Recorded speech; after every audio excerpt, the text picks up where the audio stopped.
মানে শরীরে ল্যাদের পরিমাণ বেড়ে গেলে যে কি হয় সেটাই হচ্ছে কথা। এই ভিডিওটা কি আজকের সেই কবেকার জন্মাষ্টমীর দিন, মানে রাতের বেলা এটা।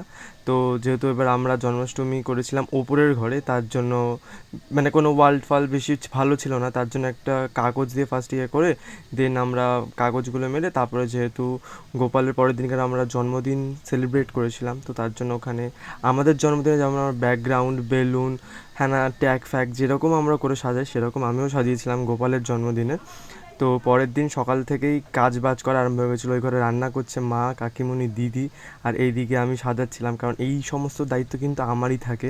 মানে এই দিয়ে ফুল দিয়ে সাজানো বা হ্যানা ত্যানা এই সমস্ত সব দায়িত্ব আমারই থাকে। আর এইদিকে সব কাকা ভাই তাই সমস্ত দেখছে, আর এদিকে কাকিমুনি বসে বসে পাহারা দিচ্ছে। না, কাকিমুনিও অনেক কাজ করেছে বেলুনগুলো গিট বেঁধে। তো এই ছোটোখাটো মুহূর্তগুলি তোমাদের সামনে তুলে ধরার চেষ্টা করি। আবার কোনো একটা ছোট্ট মিনি ব্লগে দেখা হচ্ছে। টাটা।